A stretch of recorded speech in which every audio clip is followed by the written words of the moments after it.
It appeared one day in the doorway of our bedroom without any warning or announcement, as if it had always been there. I was the one who found it. It was early morning. The darkness hadn't yet dissipated, and I was getting ready to go out for a jog, trying hard not to disturb my wife's soft snores as I slipped my shoes on. I got up, stretched my legs, and began creeping out of the room when I felt it at the back of my neck.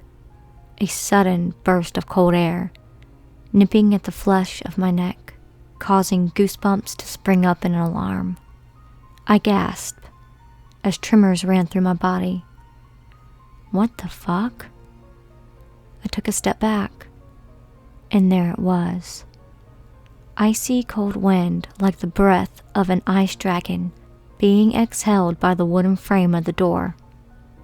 Where did it come from? Was there something wrong with the plumbing? I scanned the walls. No dampness in the walls anywhere.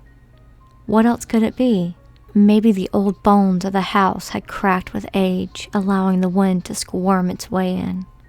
I had no idea. I shook my head and walked out, thinking I'd investigate it later when my wife was up. It was a beautiful morning, one that was warm and smelled of grass. I would have enjoyed it more had I not been focused on the cold spot that had inexplicably appeared in my bedroom. Why was it so chilly when this day itself was this warm? Had the walls cooled the air down as it wriggled into the house? The temperature difference was too stark to be explained away like this. I found myself strangely fixated on the cold spot, so much so that I hadn't even realized I had finished my run and had made it all the way back home. I wasn't the only one affected by it. As I entered the house, wiping beads of sweat off my brow, I found my wife in our bedroom, standing near the door with a frown of marring her once beautiful face. There's a cold spot here, she remarked. I know, it's weird. She cut me off. I don't like it. Get rid of it. I opened my mouth to say I will, but she'd already turned away and marched off to our daughter's room.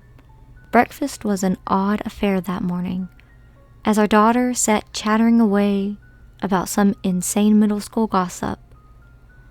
My wife chewed on her cereal slowly, deliberately, like she wanted to take the time to contemplate on its taste.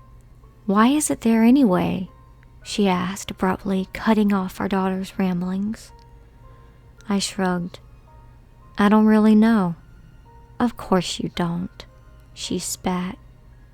I frowned. Now you don't have to. Get rid of it, she said and walked off. Leaving behind her bowl of unfinished cereal, my daughter looked at me questioningly. I told her to finish her food. I couldn't focus much on work that day. Every time the air conditioner swung my way and blasted me in the face with freezing air, my mind instantly reverted to that damned cold spot. My coworkers were concerned, said that I was too distracted. I brushed their concerns aside but couldn't really get into my usual groove. I finally threw my hands up and got in touch with a plumber and a carpenter. The sooner I got rid of that thing, the sooner I'll be able to get on with my life. Do you think something is wrong with the air ducts? Asked a friend and coworker while I watched him pour coffee into his mug, with whips of steam rising up hypnotically. It was warm, comforting, unlike the... I don't know, I mumbled. It's too cold.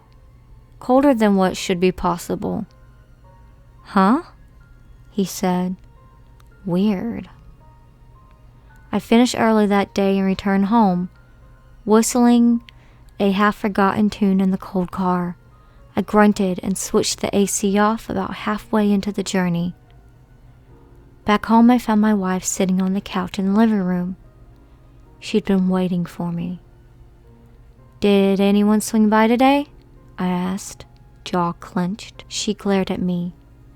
Yes, she replied, and I noticed her body shivering as if she'd been exposed to low temperatures for a long time. Couldn't fix it, her teeth chattered. But of course they can't. How do you expect outsiders to come and tell you what to do? It's your house. Fix it yourself. My mouth felt dry, like all the moisture had been sucked out by the saliva ejector. You're really cold. Have you been standing under it? Her face wrapped into a snarl, crow's feet sharpening like claws. Someone's here as to, right? I don't want to, but someone's got to remember what's wrong here. I gawked at her. What? That doesn't make any sense. You don't have to stand anywhere. She groaned in frustration and got up to leave. Hey, wait.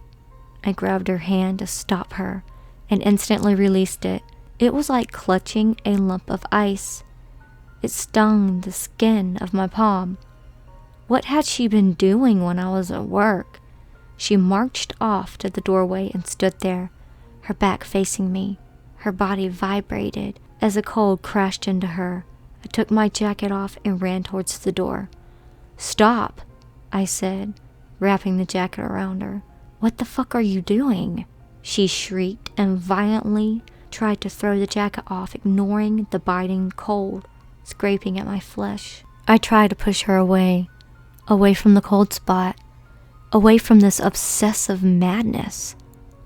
She screeched, slapped, and clawed at me, but I used my brute strength to carry her away from there. Heart pounding in my chest, I backed her into a corner of the bedroom. Past the disheveled hair falling down on her face, I saw her eyes flitting around like a cornered rat. Stop! Stop! I yelled. Fear and desperation cleared my cracked voice. Please stop this shit and talk to me. She took a step back and spread her arms out on the wall like a spider and glared at me, teeth gritted, nose scrunched up, veins of her neck stretched painfully. She looked at me with such utter hatred it made my knees wobble. I couldn't, for the life of me, figure out what was happening here. It was so bizarre. None of it made any sense.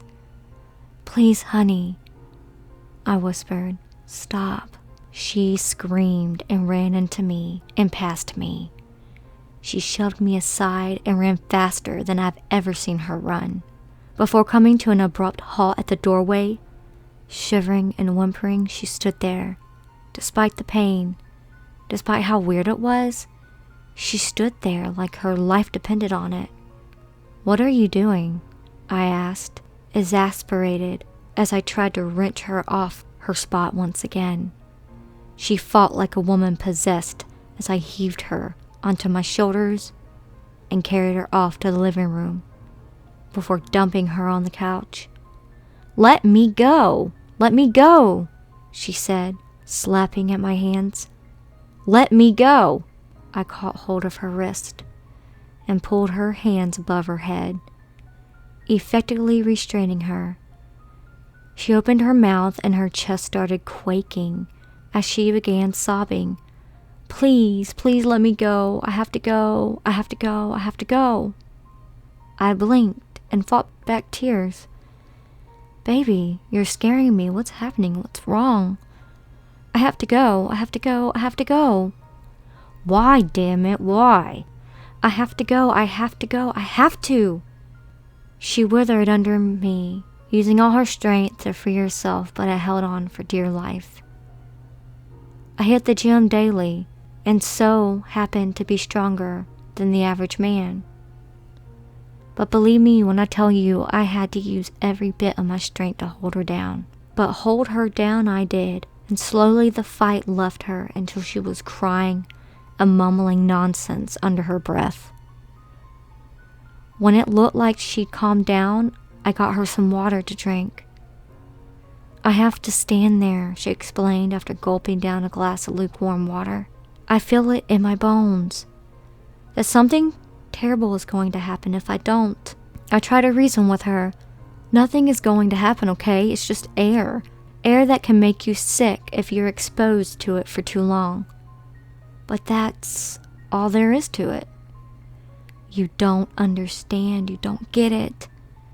There's nothing wrong here, I continued. Just random cold spot and we'll get it fixed, okay? Nothing to worry about. Tears pulled in her eyes. I don't want to do it, she cried. I don't want to stand there. Please don't make me. What the fuck? I'm not going to force you to do anything. But I have to, she insisted. I have to. Was she having a nervous breakdown? Was that what this was? It's okay. I hugged her, and she grabbed onto me like I was a life jacket. I kept a close eye on her, and for the rest of the day, I didn't let her out of my sight until we had finished dinner, tucked our daughter into bed, and retired to the guest room, shutting the door behind us. There was no way we were going to sleep in that room, and thankfully, my wife didn't insist on it. She'd calmed down since her outburst and was no longer fighting to stand in that doorway, but I took no chances and kept her within arm's reach. I craned my neck and looked at our bedroom once before locking the guest room door, and chills ran down my spine when I noticed a faint mist at the cold spot. I shook my head to clear it of cobwebs of doubt and confusion. Just a cold spot, nothing more. My wife was not well, and I promised myself to book an appointment with a therapist the next day. It's just a cold spot. Well, we fell asleep with me on my back and her head on my chest. I woke up to an odd and rhythmic thumping sound. I sat up with a start and saw my wife standing at the door, softly banging her head against it. I checked the time on my phone, just past midnight. Was she sleepwalking? Was this also a part of her sickness? I don't know. It creeped me out to think that even her subconscious was forcing her to move towards the cold spot. I got out of bed and walked towards her to bring her back to bed.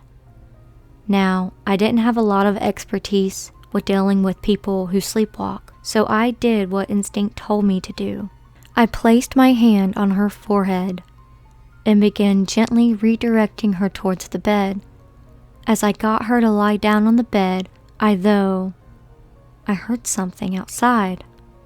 I strained my ears to listen carefully. Silence. Must have been my imagination, I thought as I settled into bed once again. It was morning when I woke up. Sunlight was streaming in through the windows and falling on my face. I yawned and stretched my arm and noticed that I was cold and alone in bed. Fuck. Adrenaline flooded my body. I rolled out of bed and ran out the door. There she was, not at the bedroom door, thankfully, but sitting listlessly on a wooden chair, facing the damn thing. I could see the side of her face. It was blank, like the life had been drained out of her. I glanced at what she was looking at, and it froze my heart. My clammy hands fell to my sides and I shook like leaves in the wind. I stumbled forward, not wanting to confirm what I feared, yet knowing that I absolutely had to. I approached the door and my eyes fell upon the big, misshapen lump of ice under it. It came up to my waist and was about half as thick as a washing machine. I bent and looked at it closely, and my stomach dropped. Dear God. A strong gust of cold wind from above me and the irregular lump of ice wobbled. No, I reached toward it to steady it, but it was too late. The thing crashed into the ground, shattering into a dozen pieces. A small basketball-sized chunk rolled over and stopped at my naked foot, the ice freezing my toes, but I didn't pay it any attention. because I was too busy looking at the lifeless eyes set in the frozen, decapitated head of my daughter. This is an amazing story by an amazing writer. You can go find them on Reddit. It is MANDAHRK, MANDAHRK. Go check them out. Go like and subscribe to my channel.